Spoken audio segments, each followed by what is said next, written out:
Hello friends, good morning. Welcome back to my channel. ಎಲ್ಲರೂ ಹೇಗಿದ್ದೀರಾ?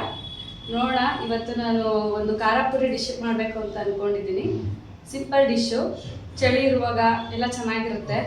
ಈ ಡಿಶ್ ನಾನು ಏನು ಮಾಡ್ತಾ ಇದ್ದೀನಿ, ಅದನ್ನು ಒಂದು ವಾರದವರೆಗೂ ಇಟ್ಕೊಬೋದು. ನೀವು ಒಂದು ಕವರಲ್ಲಿ ಪ್ಯಾಕ್ ಮಾಡ್ಕೊಂಡು ಇಟ್ಕೊಂಡ್ರೆ ನೀವು ಆರಾಮಾಗಿ ಒಂದು ವಾರ ತಿನ್ಬೋದು. ನೋಡೋಣ ಬನ್ನಿ ಏನೇನು ಇಂಗ್ರೀಡಿಯೆಂಟ್ಸ್ ಇರುತ್ತೆ ಅಂತ. ನನ್ನ ಚಾನಲ್ನ ಸಬ್ಸ್ಕ್ರೈಬ್ ಮಾಡ್ಕೊಳ್ಳಿ, ಬೆಲ್ಲೈಕನ್ ಕ್ಲಿಕ್ ಮಾಡಿ, ಶೇರ್ ಮಾಡಿ ಆದಷ್ಟು ಫ್ಯಾಮಿಲಿ ಆ್ಯಂಡ್ ಫ್ರೆಂಡ್ಸ್ ಜೊತೆ. ನಾನು ಇದೇ ಥರ ಕುಕಿಂಗ್ ಬ್ಲಾಗ್ಸು ಕೂಡ ಮಾಡ್ತಾ ಇರ್ತೀನಿ ಇದ್ರ ಜೊತೆ. ಬನ್ನಿ ನೋಡೋಣ ಏನೇನು ಇಂಗ್ರೀಡಿಯೆಂಟ್ಸ್ ಅಂತ. ಇವಾಗ ಇಂಗ್ರೀಡಿಯೆಂಟ್ಸ್ ನೋಡೋಣ. ಕಡಲೆ ಬೀಜ, ಕೊಬ್ಬರಿ, ನೆಕ್ಸ್ಟು ಒಗ್ಗರಣೆಗೋಸ್ಕರ ಏನೇನೆಂದರೆ ಬೆಳ್ಳುಳ್ಳಿ, ಕರಿಬೇವು, ಒಣಮೆಣ್ಸಿನ್ಕಾಯಿ, ಅದಾದಮೇಲೆ ಕಡಲೆ ಹಿಟ್ಟು, ಉಪ್ಪು, ಖಾರದ ಪುಡಿ, ಅರ್ಶಿನದ ಪುಡಿ. ಫ್ರೆಂಡ್ಸ್, ನೆಕ್ಸ್ಟ್ ನೋಡೋಣ ಬನ್ನಿ ಹೆಂಗೆ ಮಾಡೋದು ಅಂತ. ಸೊ ಬಾಣಲಿಗೆ ಎಣ್ಣೆ ಹಾಕಿ ಫಸ್ಟು ಕಡಲೆ ಬೀಜನ ಫ್ರೈ ಮಾಡ್ತಾಯಿದ್ದೀರಿ. ಅದಾದಮೇಲೆ ನೆಕ್ಸ್ಟ್ ಕಡಲೆನ ಫ್ರೈ ಮಾಡ್ತಾಯಿದ್ದೀವಿ. ಎಲ್ಲ ಸ್ವಲ್ಪ ಹೊತ್ತೇ ಫ್ರೈ ಆದರೆ ಸಾಕು. ನೆಕ್ಸ್ಟು ಕೊಬ್ಬರಿನ ಎಣ್ಣೆಗೆ ಹಾಕಿ ಅದು ಸ್ವಲ್ಪ ಲೈಟ್ ಕಲರ್ ಚೇಂಜ್ ಆಗಬೇಕು, ಗೋಲ್ಡನ್ ಕಲರ್ ಆಗಬೇಕು. ಅಲ್ಲಿವರೆಗೂ ಫ್ರೈ ಮಾಡಿದ್ರೆ ಕೊಬ್ಬರಿ ಚೆನ್ನಾಗಿ ಟೇಸ್ಟ್ ಬರುತ್ತೆ. ಬಾಯಿಗೆ ತಿನ್ನುವಾಗ, ಪುರಿ ಜೊತೆ ತಿನ್ನುವಾಗ ಚೆನ್ನಾಗಿ ಟೇಸ್ಟ್ ಬರುತ್ತೆ.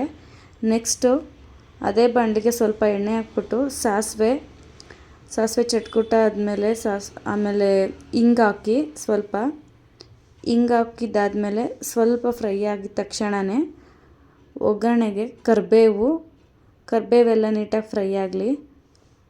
ಕರಿಬೇವು ಹಾಕಿದ ತಕ್ಷಣವೇ ನಾವು ಒಣಮೆಣ್ಸಿನ್ಕಾಯಿ ತೋರಿಸಿದ್ನಲ್ಲ ಇಂಗ್ರೀಡಿಯೆಂಟು, ಒಣಮೆಣ್ಸಿನ್ಕಾಯಿ ಹಾಕಬೇಕು. ಅದೆಲ್ಲ ಸುಮ್ಮನೆ 5 ಸೆಕೆಂಡ್ಸ್ ಎಲ್ಲ ಫ್ರೈ ಆಗಿದ ತಕ್ಷಣವೇ ಬೇಗ ಕೈ ಆಡಿಸ್ತಾ ಇರಬೇಕು, ಇಲ್ಲ ಸೀದೋಗೋ ಚಾನ್ಸಸ್ ಇರುತ್ತೆ. ಒಣಮೆಣ್ಸಿನ್ಕಾಯಿ ಎಲ್ಲ ಹಾಕಿದ್ದಾದಮೇಲೆ ನೆಕ್ಸ್ಟ್ ಇಂಗ್ರೀಡಿಯೆಂಟ್ಸ್ ನಾವೇನು ಹಾಕ್ತಾಯಿದ್ದೀರಿ ಅಂತ ಅಂದರೆ ಅದು ಸ್ವಲ್ಪ ಫ್ರೈ ಆಗಬೇಕು. ಅದು ಕಲರ್ ನೋಡಿ ಯಾವ ಥರ ಆಯಿತು ಅಂತ, ಅಲ್ಲಿವರೆಗೂ ಬಿಟ್ಟು ನೆಕ್ಸ್ಟು ಬೆಳ್ಳುಳ್ಳಿ ಹಾಕ್ತಾಯಿದ್ದೀರಿ. ಜಜ್ಜಿರೋದು ಒಂದು 2 ಇಡಿಯಷ್ಟು ಬೆಳ್ಳುಳ್ಳಿ, ಒಂದು 2 ಗೆಡ್ಡೆಯಷ್ಟು ಬೆಳ್ಳುಳ್ಳಿನ ಸ್ವಲ್ಪ ಚೆನ್ನಾಗಿ ಜಜ್ಜಿಕೊಂಡು ಅದನ್ನು ಎಣ್ಣೆಗೆ ಹಾಕ್ತಾಯಿದ್ದೀನಿ. ಕಲರ್ ಸ್ವಲ್ಪ ಚೇಂಜ್ ಆಗಬೇಕು. ಅದು ಕೂಡ ಬೆಳ್ಳುಳ್ಳಿ ಹಾಕಿದ್ದಷ್ಟು ಟೇಸ್ಟ್ ಚೆನ್ನಾಗಿರುತ್ತೆ ತಿನ್ನುವಾಗ. ನೋಡಿ ಗೋಲ್ಡನ್ ಕಲರ್ ಆಯಿತು ಅದು. ಅದೆಲ್ಲ ಹಾಕಿದ್ದಾದಮೇಲೆ ನೆಕ್ಸ್ಟು ಪುರಿ ಮೇಲೆ ಡೈರೆಕ್ಟಾಗಿ ಏನೇನು ನಾವು ಫ್ರೈ ಮಾಡ್ಕೊಂಡಿದ್ವೋ ಅದನ್ನೆಲ್ಲನೂ ಸ್ವಲ್ಪ ತಣ್ಣಗಾದ್ಮೇಲೆ ಎಲ್ಲನೂ ಪುರಿ ಮೇಲೆ ಹಾಕ್ತಾಯಿದ್ದೀನಿ. ಪುರಿ ಮೇಲೆ ಹಾಕಿದ ತಕ್ಷಣವೇ ಅದು ಸ್ವಲ್ಪ ಬಿಸಿ ಇದೆ, ಹಾಕೋಕ್ಕೆ ಹೋಗಬೇಡಿ. ಪುರಿ ಮೇಲೆ ಹಾಕಿದ ತಕ್ಷಣವೇ ನೋಡಿ ಅದನ್ನು ಚೂರು ಸ್ಪ್ರೆಡ್ ಮಾಡಿಕೊಡಿ. ಇದು ಟಿಪ್ಸ್ ಏನಂತ ಅಂದರೆ, ಒಂದು ಕವರಲ್ಲಿ ಹಾಕಿದ್ರೆ ಅದು ಸೇಫಾಗಿರುತ್ತೆ, ಈಸಿಯಾಗಿ ಮಿಕ್ಸ್ ಮಾಡೋಕ್ಕೆ ಹೋಗ್ಬೋದು. ಇವಾಗ ಅದು ಖಾರದ ಪುಡಿ, ಅರಿಶಿನದ ಪುಡಿ ಏನೇನಿದೆಯೋ ಅದನ್ನೆಲ್ಲನೂ ಹಾಕ್ತಾಯಿದ್ದೀನಿ. ಕಡಲೆ ಪುಡಿ, ಉಪ್ಪು ಅದನ್ನೆಲ್ಲ ಹಾಕಿ ಆ ಕವರನ್ನಲ್ಲೇ ನೀಟಾಗಿ ಗಂಟು ಕಟ್ಟಿ ಮಿಕ್ಸ್ ಮಾಡ್ಕೊಂಬಿಡ್ಬೋದು.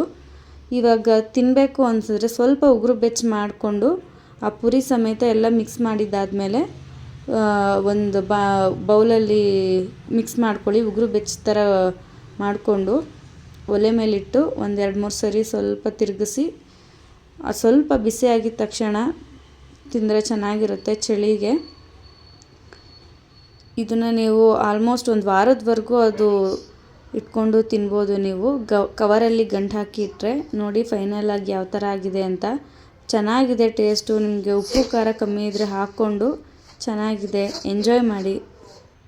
ಸೊ ಫ್ರೆಂಡ್ಸ್, ನೋಡಿದ್ರಲ್ವಾ ಯಾವ ಥರ ಬಂದಿದೆ ಅಂತ. ತುಂಬ ಚೆನ್ನಾಗಿ ಬಂದಿದೆ, ಟೇಸ್ಟು ಕೂಡ ತುಂಬ ಚೆನ್ನಾಗಿ ಬಂದಿದೆ.